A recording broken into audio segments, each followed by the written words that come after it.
श्री शिवाय नमस्तुभ्यम। हर हर महादेव भक्तों, ओम नमः शिवाय। 7 अगस्त को है हरियाली तीज और हरियाली तीज पर किए जाने वाले कुछ विशेष उपाय हैं जो कि पंडित जी, गुरु जी, पूज्य प्रदीप मिश्रा जी द्वारा बताया गया है। हरियाली तीज के दिन सुहागिन महिलाएं पूजा अर्चना करती हैं, भगवान शंकर माता पार्वती की पूजा अर्चना करती हैं, व्रत को भी रखती हैं, तो उनकी मनोकामनाएं माता पार्वती भोले शंकर बहुत शीघ्र पूर्ण कर देते हैं। अगर उसी दिन किए जाने वाला कुछ विशेष उपाय है, अगर ये उपाय आप हरियाली तीज पर कर लेते हो तो आपकी वो मनोकामना बहुत शीघ्र पूर्ण हो जाएगी।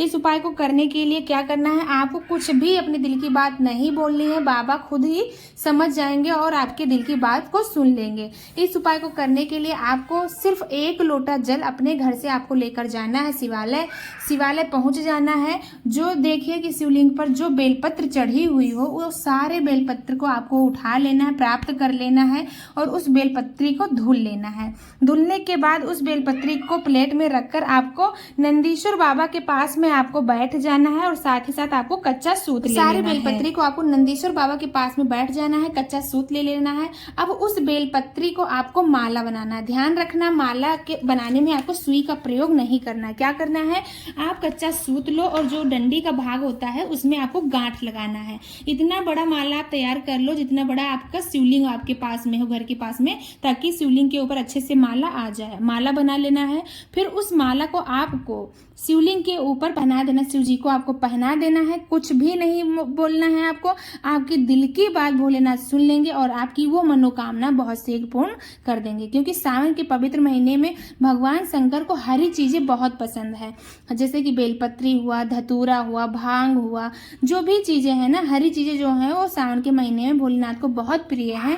तो हरी चीजों से अगर कोई भी उपाय कर लेते हो तो भोलेनाथ आपके ऊपर प्रसन्न हो जाते हैं और आपकी दिल की बात सुन लेते हैं, आपकी उस मनोकामनाओं को बहुत शीघ्र पूर्ण कर देते हैं। तो ये हरियाली तीज पर किए जाने वाला विशेष उपाय है जिसको करके अपनी मनोकामना। अगला उपाय जो कि आपको हरियाली तीज पर ही करना है, पंडित जी, गुरु जी, पूज्य प्रदीप मिश्रा जी द्वारा बताया गया है कि अगर कोई नारी व्रत नहीं रखती है, मतलब अगर वो हरियाली तीज का व्रत नहीं भी रखती है तो ये उपाय कर लेती है तो उसकी वो मनोकामना बहुत शीघ्र पूर्ण हो जाएगी। क्या करना है, जो सुहाग की श्रृंगार होता है, चीज होता है, 16 श्रृंगार का जो सामान होता है, उसमें से किसी एक चीज का उस नारी को अखंड सौभाग्यवती रहने के लिए दान जरूर करना चाहिए।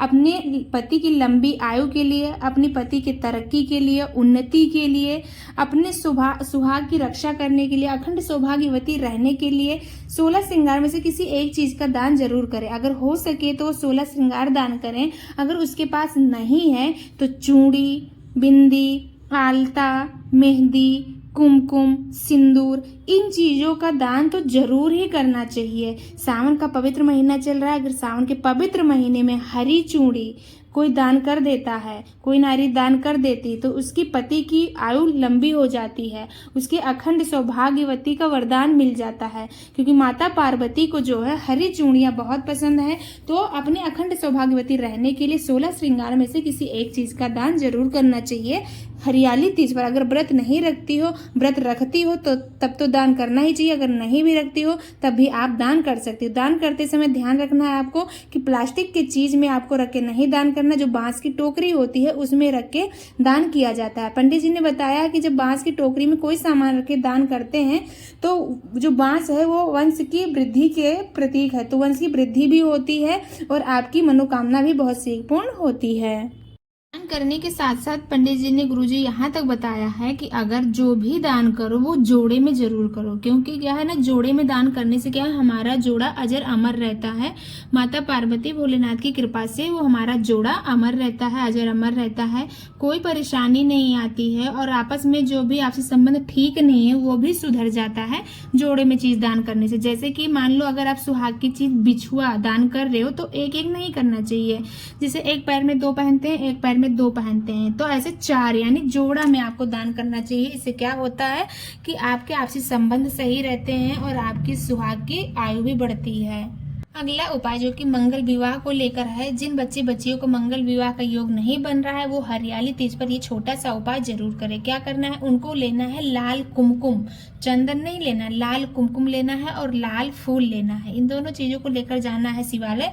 शिवालय पहुंचकर माता अशोक सुंदरी के स्थान पर, भोलेनाथ की सबसे छोटी पुत्री माता अशोक सुंदरी के स्थान पर, पहले जो बीच का जलाधारी होता है ना, वो मोटी मोटी सी स्थान, माता अशोक सुंदरी का स्थान है, वहां पर पहले आपको कुमकुम से बिंदी लगा देना है, लाल कुमकुम से आपको बिंदी लगा देना है माता अशोक सुंदरी के स्थान पर। उसके बाद आपको लाल फूल समर्पित कर देना है उसी के ऊपर।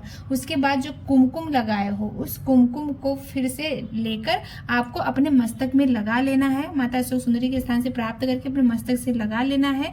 ये छोटा सा उपाय है जो कि हरियाली तीज पर करना है मंगल विवाह को लेकर। तो मंगल विवाह का योग उन बच्चे बच्चियों का बन जाता है जो ये छोटा सा उपाय हरियाली तीज पर कर लेते हैं, जो कि है मंगल विवाह को लेकर एक करने वाला उपाय। ये भी उपाय आपको हरियाली तीज के दिन ही करना है। जैसे कि कहा गया है हरी चीजें भगवान शंकर को बहुत प्रिय है। हरी चीजें में जैसे बेलपत्र हुआ, समी पत्र हुआ, धतूरा हुआ, भांग हुआ, ये सारी चीजें भोलेनाथ को बहुत प्रिय है। तो हरी चीज में आता है एक हरा मूंग। तो ये उपाय आपको एक बेलपत्री और हरे मूंग के दाने से करना। क्या करना है, आपको लेना है एक बेलपत्र और जो चिकना वाला भाग होता है बेलपत्री के, तीनों पत्तियों पे लाल चंदन का लेपन कर देना है।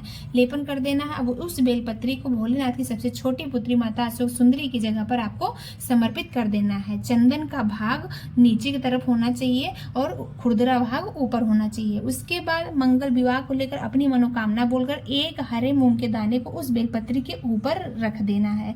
ये बहुत छोटा सा उपाय है जो कि मंगल विवाह को लेकर करना है। ये छोटा सा उपाय हरियाली तीज पर कर लेते हो तो मंगल विवाह का योग बहुत शीघ्र बन जाएगा।